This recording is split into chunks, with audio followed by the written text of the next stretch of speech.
Good morning, students. Today we will continue the chapter Glimpses of India. Open your page, open your book, page number 88, thinking about the text. Which of these statements are correct? The padder was an important person in the village in all times. Incorrect. Padders still exist in Goan village. Correct. The padders went away with the Portuguese. Incorrect. Next sentence is the padder continued to wear a single piece long frock. Incorrect. Next is bread and cakes were an integral part of Goan life in the old days. Correct. Next is traditional bread baking is still a very profitable business. Correct. Padders and their families starve in the present time. Correct. Next question is bread an important part of Goan life? How do you know this? Bread is an important part of Goan life. The different varieties of bread are used on different occasions. Marriage gifts of sweet bread and sandwiches on the engagement of a daughter are given much importance. Similarly, cake is an essential part of Christmas festivities. It shows bread is an important part of Goan life. Now see, take the right answer. What is the tone of the author when he says the following? Yes. The thud and the jingle of the traditional baker's bamboo can still be heard in some places. Which one is right? Nostalgic. Next is maybe the father is not alive but the son still carries on the family profession. That is, which one is right? Hopeful. Now next, I still recall the typical fragrance of those loaves. Nostalgic, hopeful, naughty. Which one is right? Yes, nostalgic. Fourth is the tiger never brushed his teeth. Hot tea would wash and clean up everything so nicely after all. Next is, in this fourth, funny. Cakes and bolinas are a must for Christmas as well as other festival. Which one is right? Matter of fact. Next is the baker and his family never starved. They always looked happy and prosperous. Yes, matter of fact. So student, I think you are able to understand this. Now see next exercise that is related to writing. In this extract, the author talks about traditional bread baking during his childhood days. Complete the following table with the help of the clues on the left. Then write a paragraph about the author's childhood days. Yes, the way bread was baked. Bread was baked in furnace. The way the padder sold bread. They visited ours twice a day. But the padder wore traditional dresses called kabai. When the padder was paid at the end of the month. How the padder looked? That is like a jackfruit. Now see next exercise. Compare the piece from the text on the left below with the other piece on Goan bakers on the right.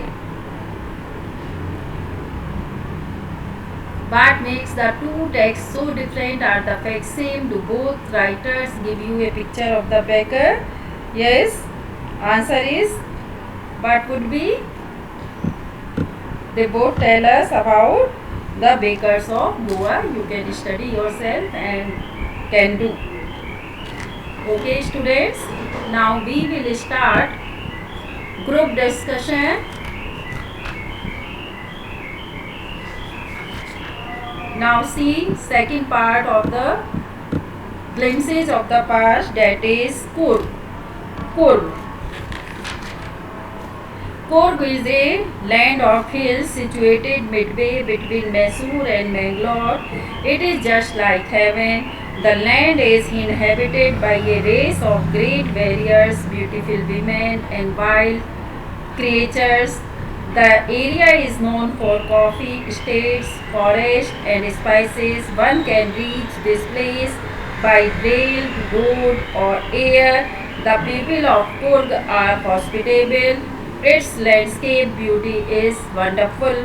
The famous river in this region is the Kaveri.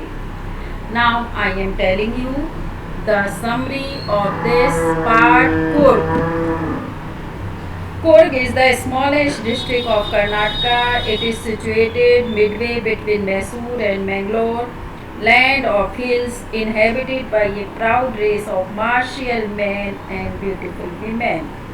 Coorg is also known as Kodaku. There are evergreen forest, spices and coffee plantation. The most enjoyable season here commences from September. One can see coffee estates and colonial bungalows. The people living here are possibly the descendant of Greeks or Arabs. According to one story, a part of Alexander's army stayed back here. They married among the locals, and the present race is a mixture of both the cultures. These people wear long black coats. They also wear embroidered waist belts. It relates them to ancient Arabs and Kurds. The people living at this place are known for their hospitality. They are always ready to tell the tales about the bravery of their forefathers.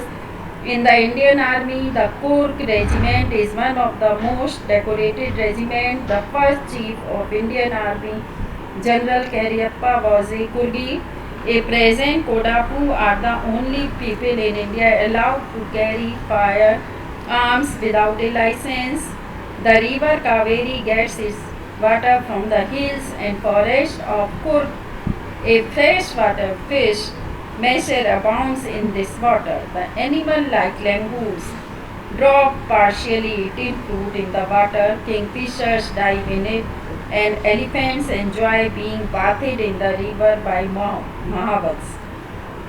Coorg offer different adventures to the people: river rafting, traveling in a boat, rope climbing, etc. Make life more adventurous here.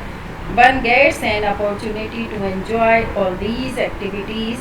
These are wild elephants and small creatures like butterfly and squirrel that draw your attention. Places worth watching. One can have a view of the entire Coorg by climbing Brahmagiri Hills, the island of Nisargadama, and a Buddhist settlement at Bailakupu are some of the interesting places to visit.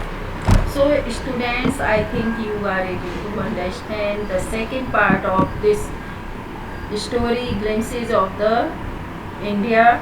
Thank you.